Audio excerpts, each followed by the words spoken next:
Now available in paperback and Kindle, Stop Simping in Cyberspace. Learn how to avoid predatory females like Instagram models and e-girls in their virtual con games with Stop Simping in Cyberspace. Get your copy of Stop Simping in Cyberspace in paperback and Kindle today. An Oklahoma cheerleading coach was arrested for having an inappropriate relationship with her daughter's boyfriend. Now, in this incident, 45-year-old Jennifer Hawkins was a cheerleading coach and part-time employee in the Moore Public District and decided to have a relationship in 2017 with her daughter's boyfriend, who was 16 years old at the time.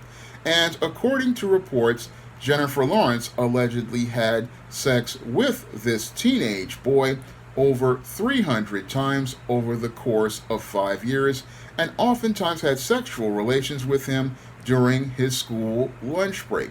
Now, the police are seeing this as an isolated incident, but when I take a critical examination of the alleged sexual behavior of Jennifer Hawkins and the sexual abuse she participated in, it fits the pattern and profile for feminist indoctrinated women that I talk about in my book, The Woman Crisis. Now, many of these feminist indoctrinated women, they oftentimes have relationships with teenage boys, not because they want to have an intimate relationship with them. No, they have a sexual relationship with these teenage boys because they want to have power over these boys. Now, these women, in many cases, they feel inadequate about having a relationship with a man because having a relationship with a man means that they have to submit to the authority of that man in that relationship.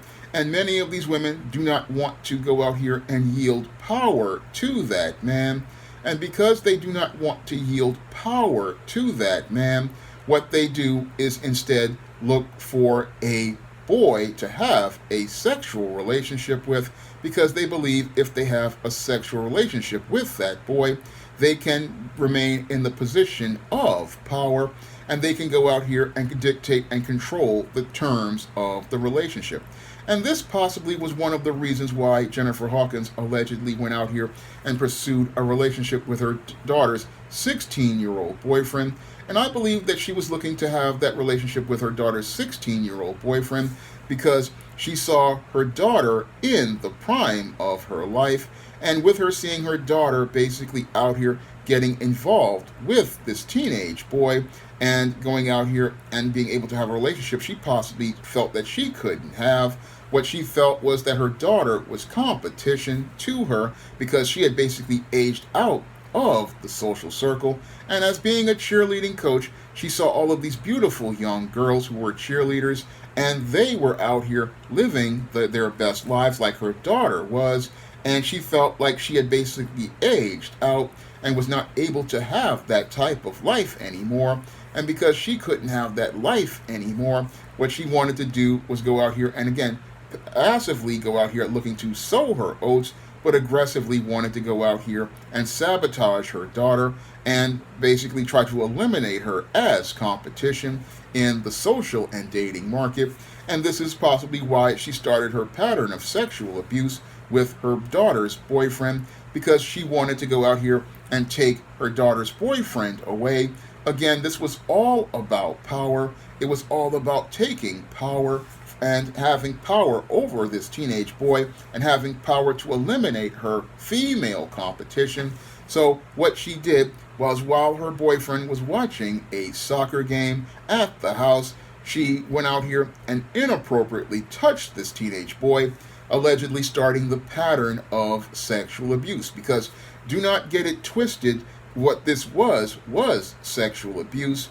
And oftentimes in our mainstream media, we try to minimize females participating in sexual abuse by going out here and putting things in our media like the American Pie movies and many of these other movies that promote the whole MILF concept. But that whole concept is based in sexual abuse, because we have here a woman who is someone who is of legal age and understanding of maturity, who to know better than to go out here and get involved with a teenage boy and knows what the boundary is as related to the law, as related to the age of consent. Moreover, these women also know that this boy is mentally and emotionally not mature to be able to handle a sexual relationship. So these women know that there's supposed to be a hard boundary between themselves and a teenage boy. And the whole thing is they're not supposed to act on these feelings as related to this teenage boy, and they are supposed to let this boy know that he is a boy, because at 16 years old, a teenage boy does not have the mental or emotional maturity to understand what a sexual relationship is all about. No, while they have the physical genitalia and anatomy to be sexually active, they do not have the mental or emotional capacity or maturity to understand the act that they are engaging in. And that's where this woman, Jennifer Hawkins, allegedly goes from being a sexual predator who is preying on this teenage boy. And as she is preying on this teenage boy, what she is doing is going out here and looking to abuse her power as a woman by using her sexuality to manipulate and control this teenage boy. And as she's out here looking to manipulate and control this teenage boy through sex, this boy is thinking, oh, I'm going out here and I'm getting with an older lady, not understanding this older woman is looking to use sex as a way to manipulate and control him, and looking to go out here and gain power over this teenage boy. And again, this is the foundation of sexual abuse. And again, many people, they don't think of women as being capable of participating in sexual abuse, but this is what this is. And if this were a man getting involved with a teenage girl, law enforcement would immediately be taking this man and arresting him and locking him up. However, in the case of a woman in our gynocentric society, oftentimes we look to minimize the sexual abuse that is being done to this teenage boy. And this whole case of Jennifer Hawkins and having sex with this teenage boy who was her 16-year-old daughter's boyfriend is a clear case of sexual abuse, because she had sex with this boy over 300 times in 5 years and went and had sex with him allegedly basically every day, all throughout his sophomore and junior years. And again, this constitutes sexual abuse because, again, this boy is underage and has no real understanding of the actions he's participating in.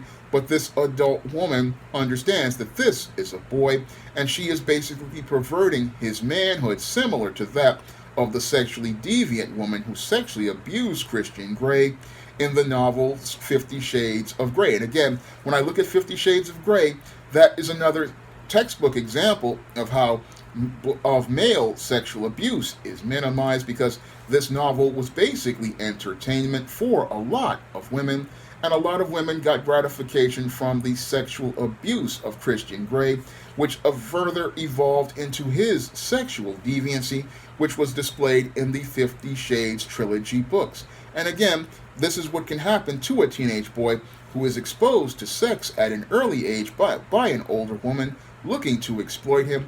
He can further go into sexual deviancy because this feminist indoctrinated woman is basically looking to get her power by going out here and controlling and abusing a teenage boy.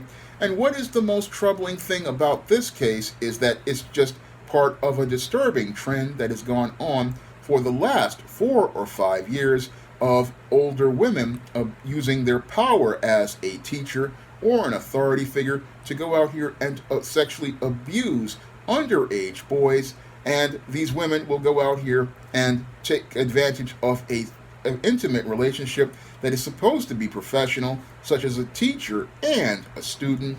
And these women take advantage of the relationship between the teacher and a student by violating the boundary of professional distance.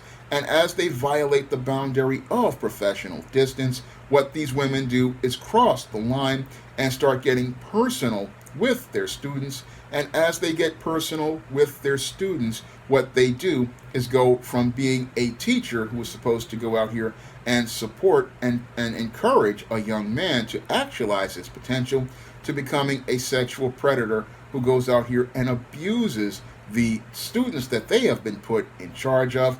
And as they abuse the students that they get in charge of, they violate the trust between a teacher and a student. And this whole set of behavior, again, is sadly becoming more and more norm, and it's becoming more and more normal. And again, many people are not seeing it as dangerous behavior due to the fact that Madison Avenue and Hollywood have minimized sexual relations between teenage boys and older women in much of the media ever since the many years ago. Like in the 80s, they had movies like My Tutor and many other kinds of movies out here where they show sexual relationships between teenage boys and grown women, such as Summer of 42. And again, this is all about mainstreaming and normalizing an idea as related to sexual relations between teenage boys and young women. And again, this is pedophilia, but many people won't see it as the pedophilia and sexual abuse that it is, because this is a woman abusing a young boy and destroying his development. And this is how you get a sexual deviant, because this male doesn't understand where the lines are as related to sexual relationships, and doesn't understand an authority figure is not supposed to engage in this type of conduct. No, a authority figure is supposed to go out here and meet the public trust and get the trust of the students, and see the student as someone who is somebody in their charge that they are responsible for and accountable for. But many of these women who are feminists, they don't see some themselves as just as somebody who is supposed to meet a professional boundary. They believe that they should have the right to do what they believe men have done in the past, but they don't understand that those men who participated in that behavior were deviants.